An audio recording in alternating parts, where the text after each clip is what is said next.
ఒక్క అసెంబ్లీ స్థానం BJP assembly స్థానం ప్రత్యేకించి ఖమ్మం వరకు నేను ఛాలెంజ్ చేస్తా. చివరికి ఖమ్మంలో ఒక్కటి గెలిస్తే నేను ఇక్కడ ఇదే స్టూడియోకి వచ్చి ఆ రోజు రజనీకాంత్ గారు మీకు ఛాలెంజ్ చేశాను, నా తప్పని ఒప్పుకొని రాజకీయాల్లో నుంచి మానేసి క్రియాశీల కార్యకర్తగా ఉంటా.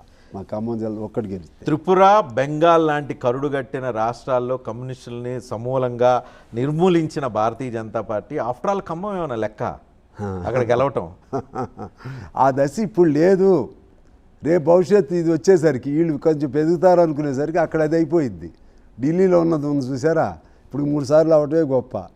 వాళ్ళు ఉండరు ఈసారి. మీరు భారతీయ జనతా పార్టీకి ఛాలెంజ్ విసురుతున్నారు, వాళ్ళు ఛాలెంజ్ స్వీకరిస్తారో లేదో చూద్దాం. భారత్ మాతాకి జై. కోనంనేని సాంబశివరావు గారు మీకు అంత ఎటకారంగా చెప్పారు కదా. భారతీయ జనతా పార్టీ ఖమ్మం జిల్లాలో ఒక్క అసెంబ్లీ సీటు గెలిచినా కానీ రాజకీయ సన్యాసం తీసుకుంటానని అన్నారు కదా. సిద్ధంగా ఉండండి. ఈ కాషాయ యోధులు ఖమ్మం జిల్లాలో కాషాయ జెండా ఎగరేయడానికి సిద్ధంగా ఉన్నారు.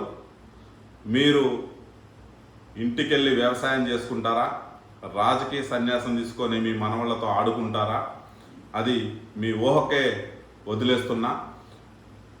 పరదేశీ సిద్ధాంతంతో ఇక్కడ ఉన్నటువంటి ప్రజల మనోభావాలను దెబ్బతీస్తూ మీరు చేస్తున్నటువంటి రాజకీయ క్రీడకి ప్రతి రాష్ట్రంలో కూడా మేము చెక్ పెట్టుకుంటూ వచ్చాము. రీసెంట్గా జరిగినటువంటి త్రిపుర ఎలక్షన్స్ అయితేంది, పశ్చిమ బెంగాల్ ఎలక్షన్స్ అయితేంది, ఇక్కడ కూడా మీరు ఏదో ఒక పార్టీతో పొత్తు పెట్టుకొని తోక పార్టీగా ఉంటూ మీ యొక్క రాజకీయ లబ్ధి కోసం మీరు ఎమ్మెల్యేగా గెలిచారు తప్ప ప్రజలు మీ పక్షాన లేరు.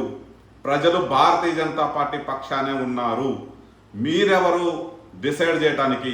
ప్రజలు తిరస్కరిస్తే రాష్ట్రాలే ఊడ్చకపోయిన చరిత్ర మీది.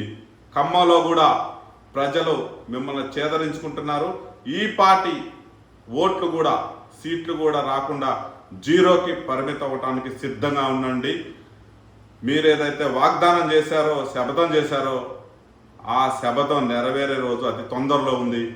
ఖమ్మంలో కాషాయ జెండా ఎగరటం ఖాయం.